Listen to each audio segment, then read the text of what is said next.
This video is for anyone who feels stuck and caught in the middle.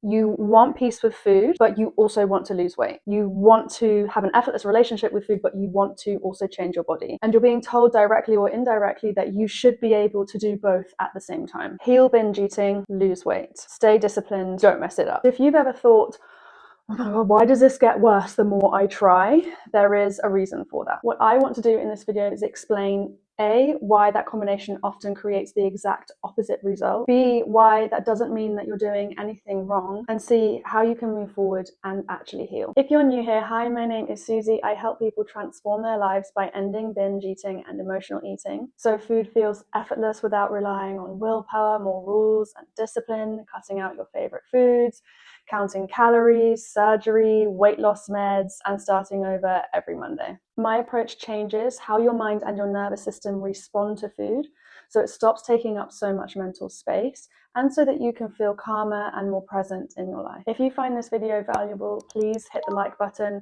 share it with someone who needs it, and subscribe for weekly content. I post videos every Monday. If you are binge eating and trying to lose weight at the same time, your body might not be failing you. It might actually be doing exactly what it's designed to do. Because when food becomes restricted, even subtly, the brain doesn't hear health goals. It hears uncertainty. And uncertainty is processed as threat by the nervous system. Before we go any further, I want to be really clear about something. This channel is not about demonizing weight loss or trying to make you feel wrong for wanting that, because I get it, believe me, I have been there. And you are totally allowed to want what you want. But intentional weight loss, if you don't need to lose weight for health purposes, can often do more harm than good, including fueling disordered eating. If you are overweight or clinically obese, or your weight is affecting your health, weight loss can absolutely happen naturally for many as a result of this work.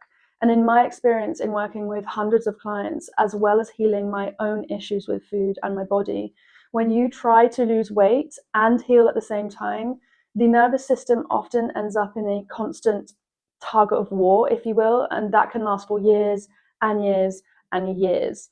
So a far more efficient and quicker way to reach your individual health and wellness goals, which is what I did and what my clients do, is by concentrating on healing the way that your mind and your nervous system respond to food and eating first, and then everything else will fall into place and you can enjoy a healthy body that is unique to you. So here's what's really happening beneath the surface.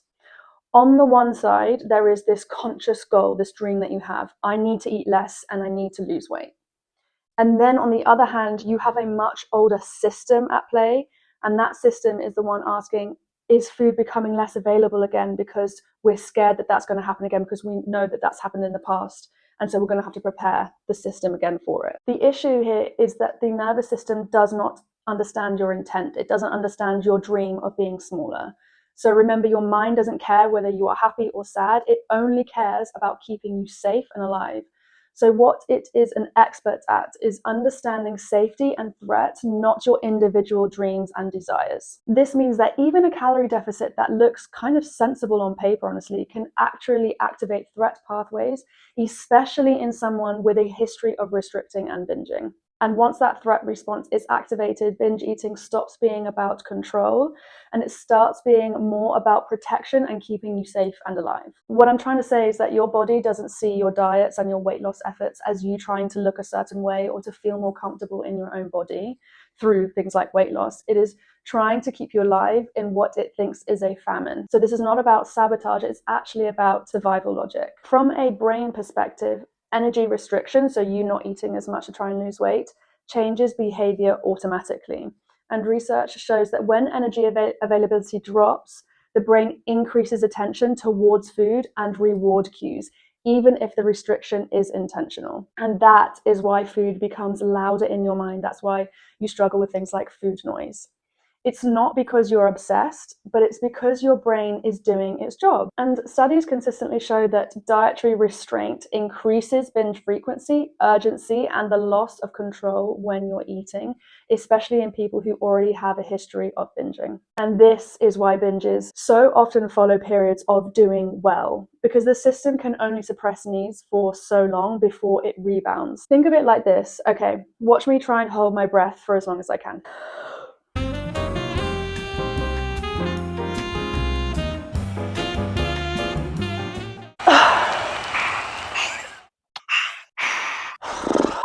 As you can see, eventually the inhale comes, and it's not an easy inhale, and I'm trying to get as much air in as I possibly can to make up for the difference of all the time that I was holding my breath. And the exact same can be said for when you are restricting food or whatever it is in your life. It's like a pendulum swing, like I always say. It's going to go one way where you're holding your breath, or you're not eating, or you're not drinking water, or you're not whatever it is, and it's going to swing back to make up the difference as quickly as it possibly can. This is one of the most painful questions that people ask themselves, and the answer usually doesn't lie within willpower. When the body doesn't trust consistent access to food, it shifts from gentle hunger cues and signals to urgency-based eating.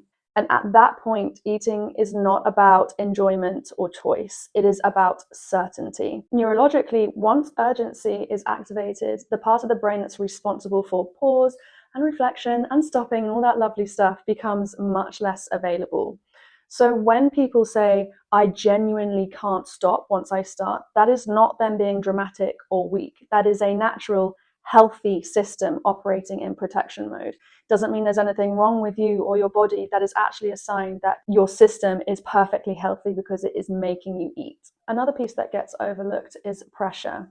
The pressure to heal properly, the pressure to tolerate discomfort, the pressure to prove you're doing recovery correctly, the pressure to push yourself forward. And the problem is that chronic pressure increases your cortisol, which is one of your stress hormones. And cortisol is strongly linked to binge eating and emotional eating patterns. So when someone is restricting and emotionally exhausted and pushing themselves just to get through the discomfort, the system eventually hits a wall. And this is where we see binges often spiking, not because healing isn't working, but because the system has reached its capacity. It's run out of breath, if you will. And it's at that point where food becomes the fastest relief available if we are fortunate enough not to have addiction issues with other more sinister substances or behaviors like drugs, etc. So what reduces binge eating isn't tighter control, more rules, more discipline, trying harder, or being tough on yourself. It's actually the opposite. It's all about letting go and increasing your safety. Research shows that consistent nourishment and reduced threat cues help restore appetite regulation over time. And this is why pausing weight loss efforts during active binging can actually often lead to less binging, not more. Not because weight doesn't necessarily matter, but because safety has to come first. Think of it a bit like a flat tire. You don't fix it by driving faster and just hoping for the best. You need to stop, you need to stabilize, you need to change the tire, aka deal with the root cause under the issue. And only then, once safety is restored and you've got a fresh new tire on there, can behavior changes come naturally and more easily. We could take this even further with a great analogy that I love by Dolmar Cross, which says, giving up on your goals because of one setback is like slashing all 4 tires because one of them is flat. And this is exactly what a lot of us as binge eaters or ex-binge eaters used to do. We have this all or nothing mindset. So not only will we slash all 4 of our tires, we'll then hitchhike back to the starting point to start all over again instead of dealing with the issue and the setback then and there as best as we possibly can before picking ourselves back up and driving forward. So here's the reframe I really want you to take from this. If binging increases when you try and lose weight, it doesn't mean that healing isn't working.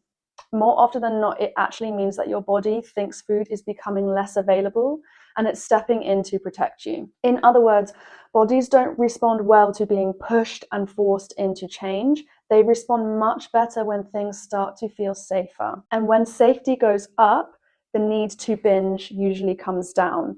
Not because you tried harder, but because your system didn't feel under threat anymore. And when your system doesn't feel under threat anymore, this is when you can manage your health supporting behaviors much more easily, much more efficiently. And guess what it leaves space for if it's healthy for your body? Weight loss. Before we wrap up, I want to leave you with one final way of thinking about all of this. Everything we've talked about in this video, the understanding, the explanations, the analogies, other things I've given you in other videos like tools, that all sits at the conscious part of the mind. And that is really important. Both education and awareness are really, really helpful in helping you heal. But the thing is, most eating patterns don't run from the conscious part of the mind, they run from underneath it. And I often use this iceberg analogy with clients because it just explains it so much better than I ever can. What you can see above the water is the part of you that's watching these videos and that's learning and trying to apply the tools. And then there's a much bigger part under the surface of the water that you don't see. That is your automatic responses, the learned patterns, the part of your mind that reacts before you even have had time to think. And you can absolutely keep working on this from the top down, watching videos and building your awareness and slowly reshaping things over time. And for some people, that really is enough. They don't need any more. But if the pattern for you feels deeply ingrained or you are sick and tired of managing it, change often happens much faster when you work directly with a part of the mind that is actually running the patterns. That is the work that I do with clients. So unlike diets that focus on force shrinking your body first, no matter what, this work focuses on what you gain first, so your health, your energy, making memories, confidence, and freedom around food by letting go so that you can live your life fully without constant food thoughts, guilt, binging, and the exhausting cycle of dieting and binging and restricting. So instead of spending years trying to override the end behavior, we update the underlying response so that food stops feeling like this constant issue in the first place. If you're curious about that kind of shift, you can book a free consultation or a strategy call with me using the link below, and we'll talk through whether this is the right next step for you. There is no obligation or pressure to commit to anything. I promise you, it's just basically a chat, and we can explore whether my method is the right fit for you and vice versa. And if this resonates with you, but you're just not feeling quite ready yet, you're not ready to book your call, you kind of want to take your time a little bit more, that's of course completely fine too. It might suit you better to actually watch my free masterclass first. And this is where I go into much more detail, about how everything works. And you can watch it here, I'll put the link below. So your weekly takeaway, I want to leave you with this question. Instead of asking, why am I doing this again? Why can't I just stop? Instead, try asking, what does my body think it's protecting me from right now? That question shifts you out of self-blame and more into self-understanding. So remember, you don't need to punish yourself, and actually you can't punish yourself into healing and into control. You don't need to heal through force. Understanding comes before change. Thank you so much for watching. If you have any questions, please do leave them in the comment section below, or you can contact me using the link in the description. Have a great rest of your week, and I will see you next Monday.